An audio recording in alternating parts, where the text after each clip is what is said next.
Bueno. Yo quiero partir. A ver, mi idea es partir el lunes con digestivo. Ya, para darle el tiempo que merece digestivo. Entonces, podemos, ácido base lo tengo grabado de revisar los descansos de Santiago y también respiración de situaciones especiales. Tengo los videos en el computador. Es sencillo porque aplicar cosas. ¿Ya? Ya, vamos a ver el transporte de gases en sangre. Entonces, el oxígeno, como dice ahí, se transporta en un 98 o en un 99% unido a la hemoglobina, ¿ya? Formando la oxihemoglobina.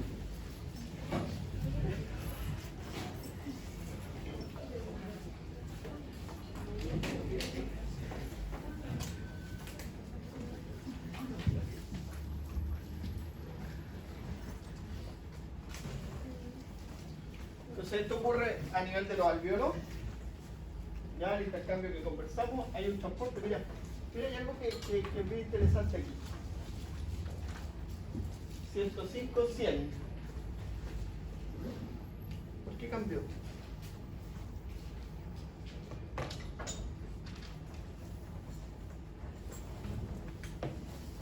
Porque cuando pasa, si en el alvéolo, ¿cierto? Tengo 105 y tengo 100, 95 en la arteria. ¿Por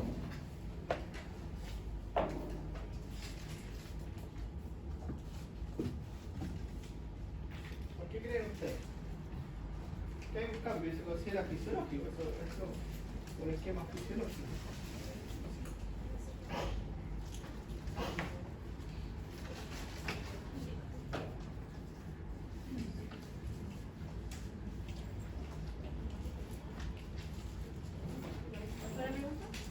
¿Por qué aquí tengo 105 y aquí igual y aquí va bajando? Y acá puede llegar a 95. Y acuérdense que... Porque aumenta... Creo que aumenta o disminuye la afinidad. ¿No es así? No, esa no era de lo que contaba. No. Hay una nueva mezcla de gases. Sí, perfecto.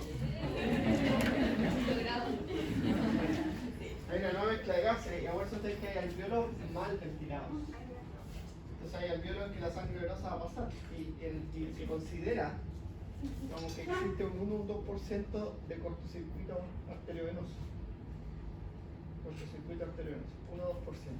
¿Ya? Ya. El aire inspirado, entonces, el oxígeno disuelto en el plasma es cercano al 1% y un 98,5%, 99% unido a la hemoglobina. ¿Ya? Después, cuando están los tejidos, ¿cierto? Se enfrentan a un ambiente totalmente distinto en el que se disocia el oxígeno y la hemoglobina, ¿cierto? En condiciones ideales. A menos que el pH esté aumentado o esté disminuido. Entonces, eso va a dificultar la entrega del oxígeno. El efecto Haldan y el efecto Bohr. ¿Se bueno? Ya. Pero la hemoglobina, ¿cierto? Es un polipéptido que está en el interior del eritrocito y tiene afinidad por el oxígeno, ¿cierto? Es su grupo M y contiene 4 grupos M. ¿Ya? Y se forma, ¿cierto? La oxihemoglobina.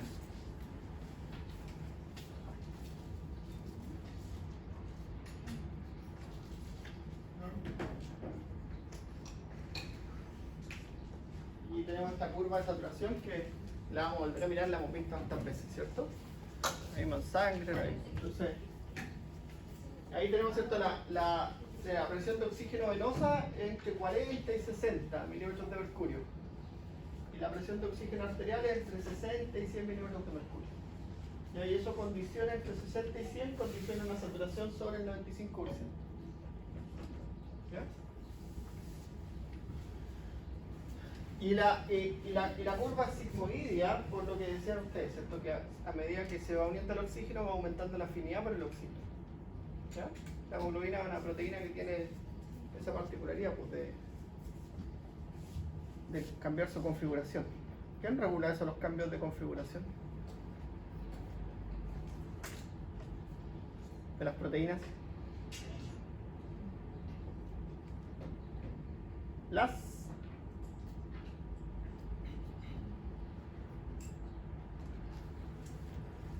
ahí estaba leyendo algo yo así de eso. Y me acordé. Las histonas. Son las que generan ese movimiento. ¿Ya? Hay enfermedades autoinmunes que tienen anticuerpos antihistonas y generan una dificultad de la hemoglobina para captar el oxígeno. ¿Ya? Producen hipoxia.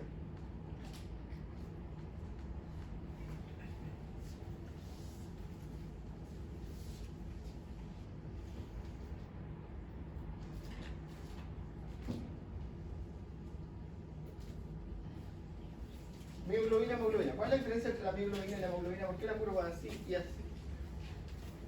La mioglobina está en el músculo. Sí, dentro de la célula muscular, ¿cierto?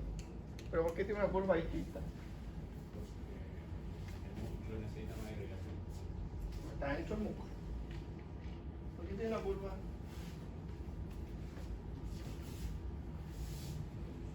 Porque el músculo tiene mayor afinidad por el oxígeno. Pero la hemoglobina igual. Si la mioglobina está en el músculo para transportar el oxígeno.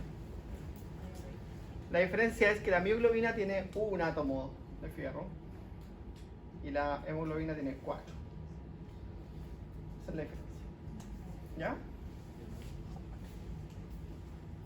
La neuroglobina, la seroglobina, la disoglobina, que son un montón de proteínas que transportan oxígeno. No es una sola, uno piensa que una no. Son un montón.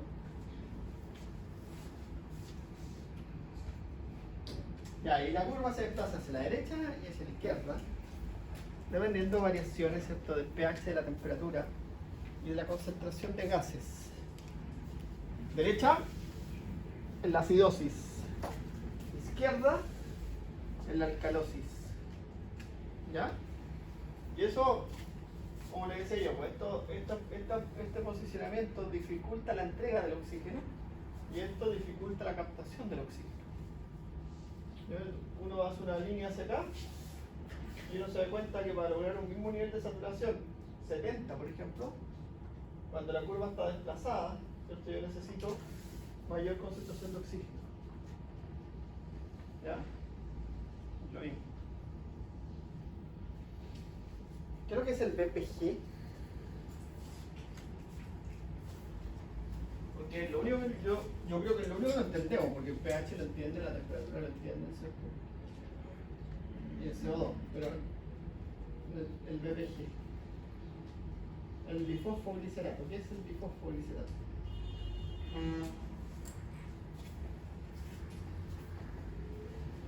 Porque si está aumentado se desplaza la curva.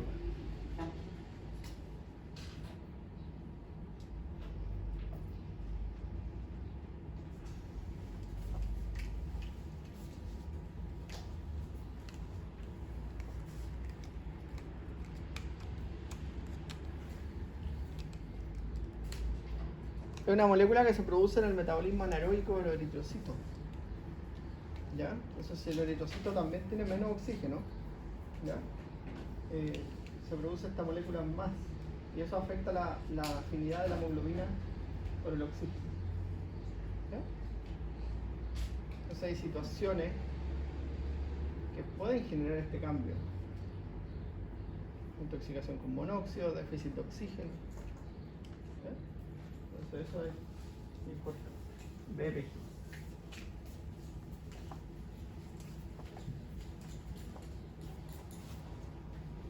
Como están bioquímicos, yo pensé que lo iban a saber. Ya, el CO2.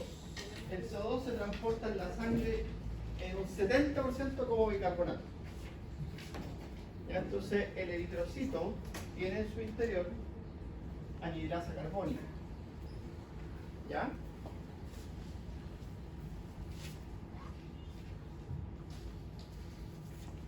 Y en la membrana del eritrocito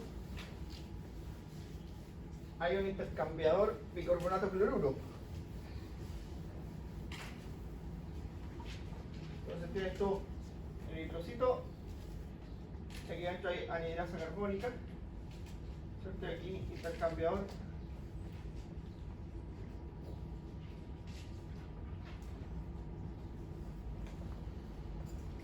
bicarbonato de cloruro.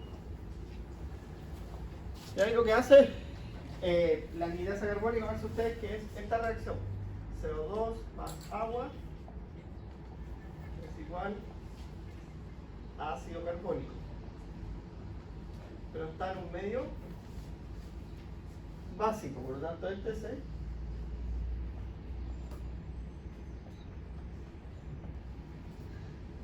y así se transporta el CO2. Este se une a la hemoglobina y a las proteínas plasmáticas. Son aceptoras de protones. ¿Ya? Entonces pero si hay mucho CO2, se forma mucho hidrogenión y se satura ese sistema y eso, el exceso de CO2 produce una acidosis. ¿Ya? En condiciones normales, ¿cierto? Nuestros sistemas de buffer sanguíneos logran controlarlo y mantienen el pH en 7.4 o 7.45. ¿Ya? Que es el valor fisiológico del pH.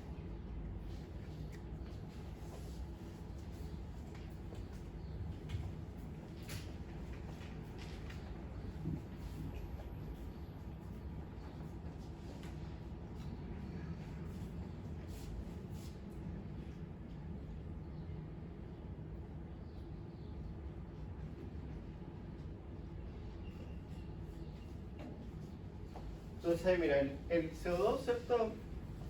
Combinado con la hemoglobina es poquito, desde el 20%.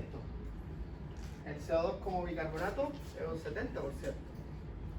¿Ya? Y hay una parte del CO2 disuelto que es poquito. ¿Ya? Entonces tenemos un sistema óptimo para transportar el CO2. Si no, el CO2 empieza difunde, empieza a salir como las plantitas que le sale por la hoja. Por la hoja sale, ¿no? Yo la fotosíntesis me la aprendí cuando tenía examen, ¿no? Después se volvió.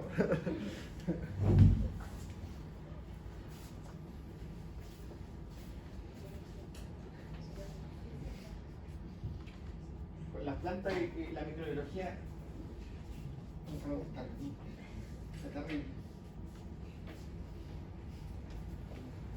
Ya, y cuando vuelve de los tejidos la sangre, ¿cierto? Bueno, hay CO2 unido a la hemoglobina, ¿sí? Que se disocia, porque parece usted que la hemoglobina en un ambiente rico en oxígeno entrega el CO2 y capta oxígeno. ¿Ya? Y ocurre la reacción inversa, mediada por la anhidasa carbónica. El ácido carbónico se convierte en CO2 y agua, el CO2 se elimina. Ese es el mecanismo de transporte del CO2. Entonces, depende del transporte de gases, chiquillos. Si uno quiere mirar de qué depende, del transporte de gases depende del de oxígeno de la hemoglobina. ¿Ya? Y el de CO2 de la funcionalidad enzimática de la anhidasa carbónica.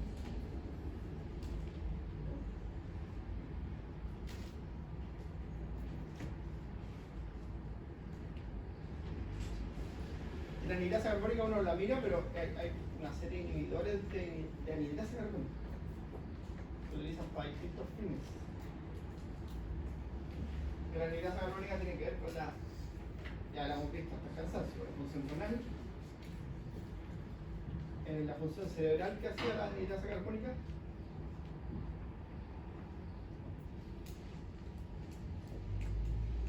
Hace la misma reacción para sintetizar fluido cerebroespinal en los plexos coroideos de los ventrículos. Se sintetiza el fluido cerebroespinal con la misma reacción. ¿Ya? Se toma el bicarbonato, se convierte en CO2 y agua, y el agua y el CO2 se toma de nuevo y el agua se utiliza. Entonces los inhibidores de la anhidasa se utilizan para distintos fines, para controlar la secreción de fluido cerebroespinal, como diurético en el riñón.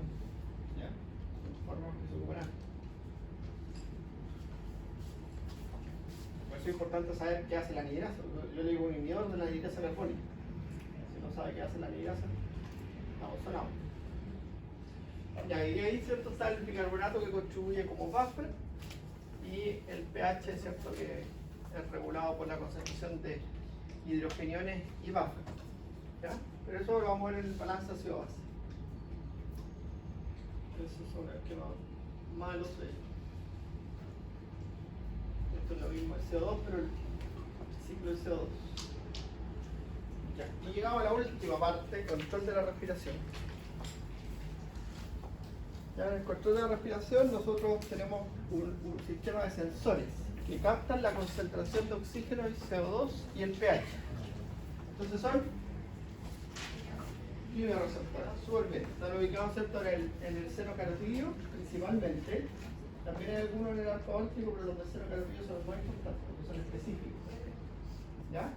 Ahora, en todos los tejidos usted tiene un sistema de captación de oxígeno. ¿Ya? Eso se descubrió que de la siguiente forma, antes cuando estaban operando y había mucho sangrado, uno le echaba una gotita de adrenalina y eso generaba vasoconstricción. Perfecto. ¿Cierto? No sangraba. En la cirugía óptima es que no existe una gota de sangre. ¿Ya? Pero después aumentar el flujo. Porque todos los tejidos responden a la hipoxia. Si yo aprieto el dedo hasta que se pone morado, después lo suelto y aumenta el flujo sanguíneo por hipoxia. Y ustedes lo saben, son microcirculación. La hipoxia es un mecanismo de respuesta. Hipoxia es la oxigenación de los tejidos. ¿Ya? Entonces, si yo genero hipoxia, aumento el flujo. ¿Ya?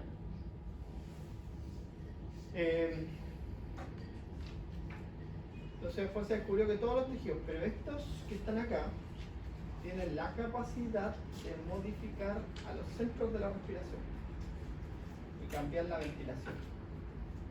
Y por eso que estudiamos esto. ¿Ya? La hipoxemia, ¿qué es? Bajo oxígeno en la sangre. ¿Bajo? ¿Qué valor? ¿Ah? Lo acabamos de decir. ¿Bajo?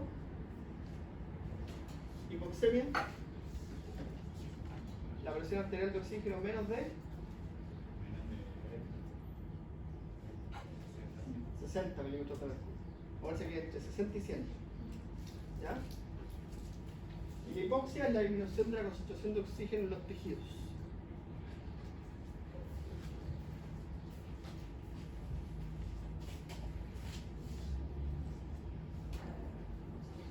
Bueno, hay otros centros, ¿cierto?, que están ubicados aquí, que no aparecen en ningún esquema. Me disculpan eso, no tengo esquema de eso.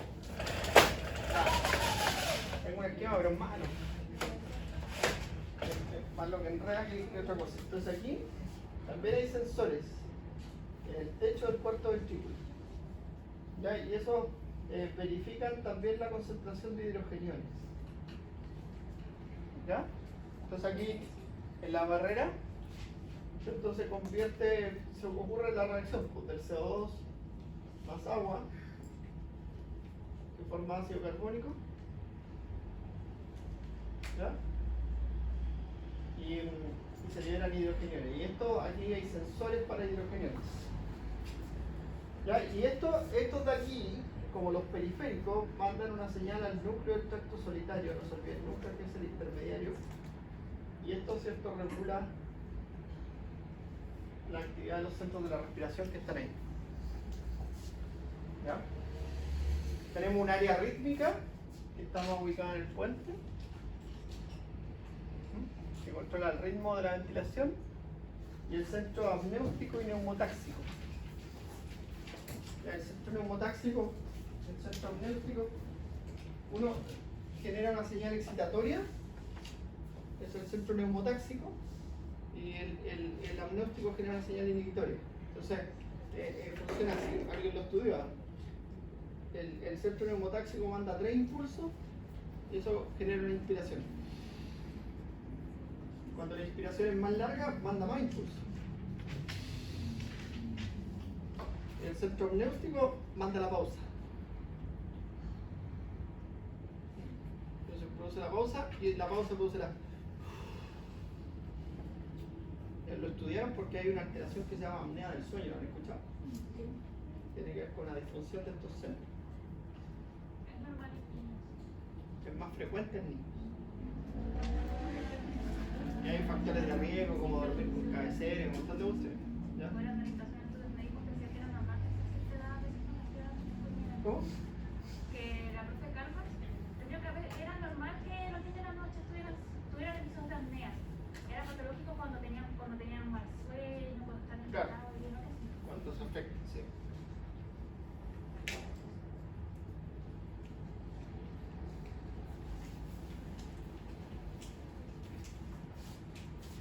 Perfecto, saben tantas cosas, ¿verdad? Muchas cosas. Ya, y el área rítmica que está acá es la que determina el control de esto. Porque, por ejemplo, si la inspiración es mayor, va a tener que mandar más impulso el centro neumotáxico. Y si la inspiración es mayor, ¿cierto? Va a tener que mandar más impulso al centro amniótico, más impulso inhibitorio. Porque la respiración, acuérdense ustedes que puede ser 1:1. La inspiración dura lo mismo que la expiración. 1:2, la inspiración dura la mitad de la expiración. Y 2:1, la inspiración es 2 veces la expiración. ¿Ya? Estoy captando más oxígeno y eliminando menos CO2. Estoy captando menos oxígeno y eliminando más CO2. ¿Ya?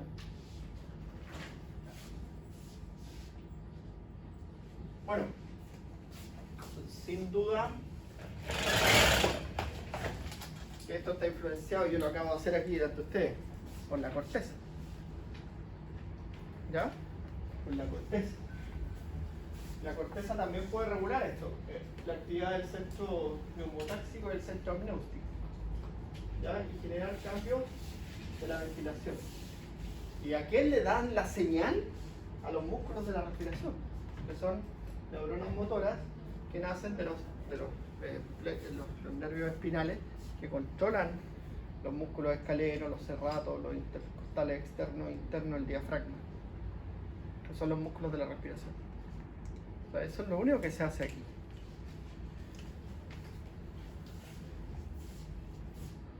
Cuando usted hace ejercicio, ¿quién manda la señal de aumentar la respiración? Alternativa A, el déficit de oxígeno. Alternativa B, el exceso de CO2. C, la corteza cerebral. D, el área rítmica. El área rítmica puede ser influenciada por la adrenalina y todo eso. ¿Quién? Vota por la A. Déficit de oxígeno. Déficit de oxígeno. ¿Quién vota por la A? Ya. Exceso de CO2.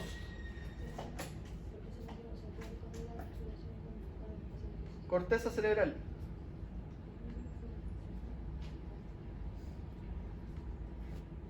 Centro rítmico.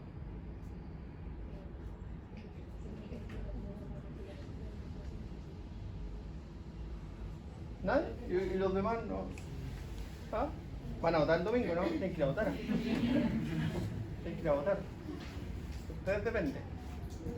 Profe, ¿no es el centro neumotáxico para que ayude a Es la corteza. Por eso que tiene que ver con la motivación. Es la corteza. El área prefrontal es la cuando uno decide y la corteza activa los músculos de la respiración, entonces uno empieza a respirar automáticamente más rápido cuando se predispone a hacer ejercicio. ¿Ya? Pero es cortical. Eso tiene que ver con la motivación. Ya. Lo otro es regulado por los cambios del pH, los cambios de la temperatura y todo eso se regula. ¿Ya? Oye, eso no se me olvida, ir a votar el domingo. Te voy a revisar el dedo negro el lunes a todos. Hay que mandar fotos por el dedo. Se lo hace. el COVID no. Ah, pero el COVID lo sacaron. Desde la prueba. Y en la firma solamente. Yo cuando fui a votar por la constituyente. Según yo, en la Ah, bueno, que vayan a votar por. estaba pensando, que me tocó ser vocal de pensador. Y en las elecciones por año, yo era solamente. Vamos a votar por el grupo. ¿Vamos a votar? Ya. las variaciones de la concentración arterial de oxígeno bajo 60, ¿ya? CO2 sobre 45 o bajo 40, ¿ya? No se olviden de eso. pH 735, 745 es lo normal. Sobre eso o bajo eso responden a estos centros. Los quimiorreceptores generan cambios en los centros respiratorios que producen modificación de la actividad de los músculos respiratorios y modula la ventilación. ¿Sí se controla esto? Entonces mira, disminución del oxígeno inspirado. Ya usted va a la altura, por ejemplo. Disminuye, ¿cierto?, la presión arterial de oxígeno, disminuye la presión arterial de oxígeno, genera el aumento de la descarga de los quimiorreceptores periféricos y los músculos de la respiración aumentan la ventilación.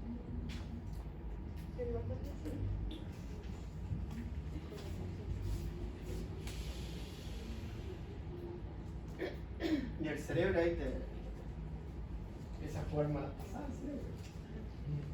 El cerebro es súper interesante la conducta que uno adquiere cuando tiene situaciones como la hipoxia, cuando hay calor, cuando hay hipoglicemia. El cerebro te da unas señales que a veces uno se sorprende. Cuando hace calor, el cerebro lo único que te dice es siéntate en un lugar con sombra y toma agua. ¿Sí? Cuando uno está con déficit de azúcar, el cerebro tiene señales de cuáles son los alimentos que tienen más azúcar y uno los trata de buscar. ¿Sí? Le dan ganas de comer cuando le falta azúcar. Coca-Cola. Los deportistas súper común la Coca-Cola. De hecho, en los puestos de abastecimiento ponen Coca-Cola, porque la gente le gana con Coca-Cola. Y uno, yo por ejemplo, no tomo Coca-Cola, una piscola,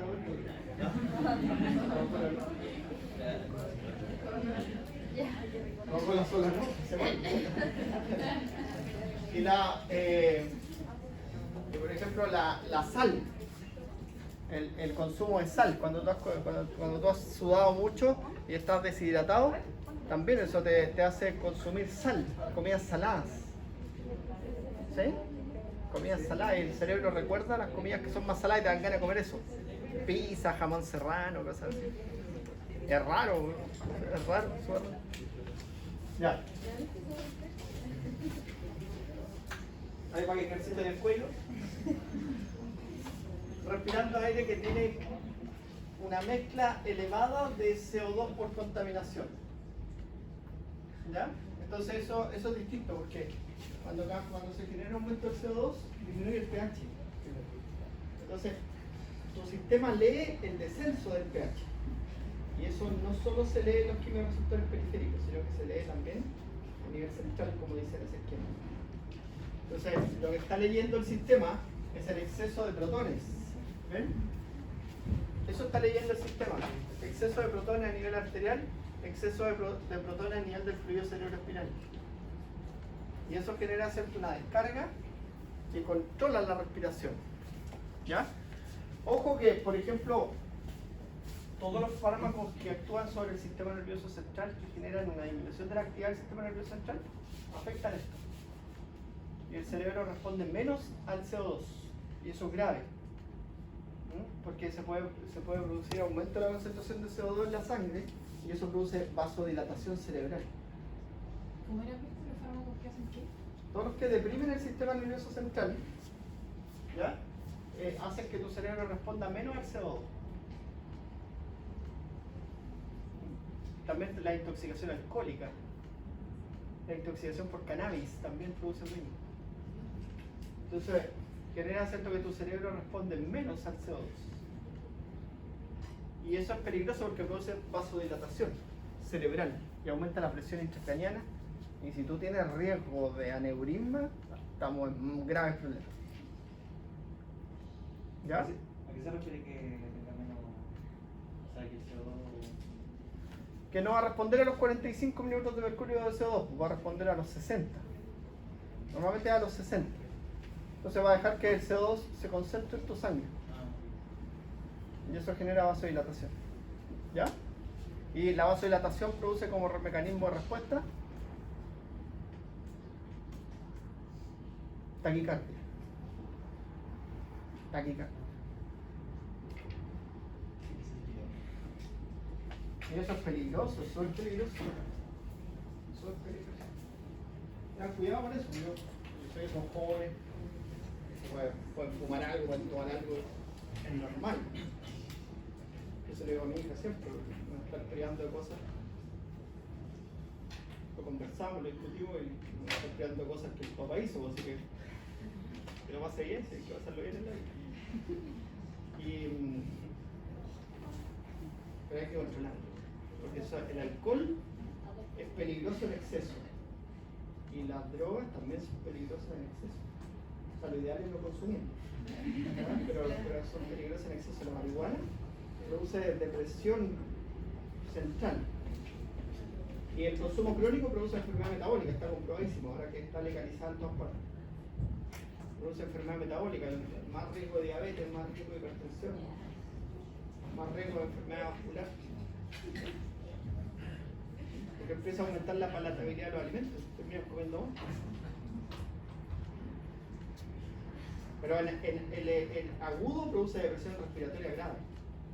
Y esa depresión respiratoria produce vasodilatación y produce taquicardia.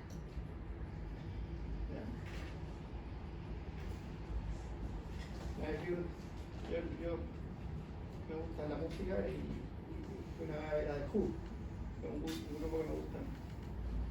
Pues tocaba Guns N' Roses, el estadio está lleno de Guns N' Roses. Y había un tipo al lado y quería ver a Guns N' Roses, su bolera, todo el rato. Estaba al lado mío. Y de repente, ¡pum! Atrás. ¡Pum! Empezó. Lo llevan a la ambulancia y todo, bueno, van a hacer dormir, ¿no? Para que se tranquilice un rato. Clonazepam y algo para la taquicardia y sería, pero se perdió el concierto. En exceso hace mal, pero es así.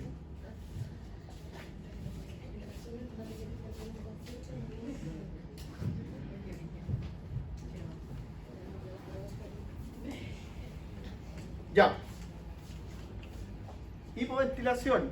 La hipoventilación, mira lo que produce. Mira con el CO2. Mira qué pasa con el CO2 en la hipoventilación.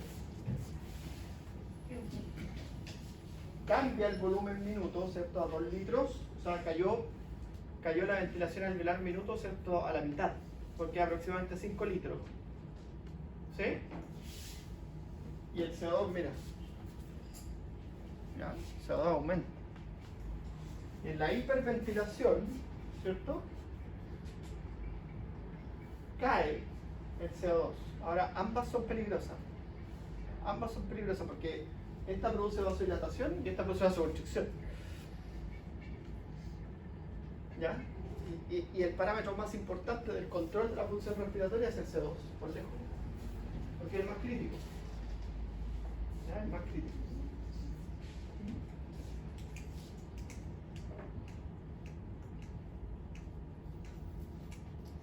¿Y el centro rural Platón dónde estaba esa organización? En el puente está. En el puente. Sí, pero ese recibe aferencias del nervio. Vago.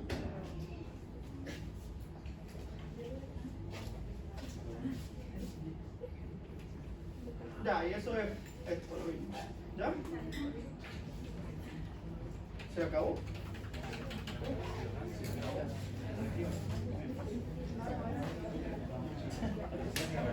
Ya, entonces con esto terminamos la fisiología respiratoria, pero quedan unos anexos que son el control de la respiración,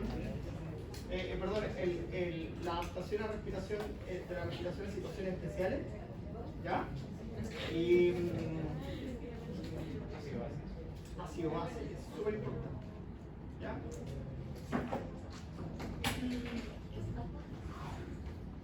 ¿Podemos subir las grabaciones? Sí, la gracia. Oye, ya, mañana ustedes tienen una actividad o algo así, ¿no? Tenemos presentaciones en la clase. después de... Yo tengo que viajar a Santiago, así que me quiero ver. Voy a la Río Mayor. El apunte respiratorio igual podría mandarlo. Oye, pero se lo puedo, o lo subo todo. Una prueba respiratoria. La prueba de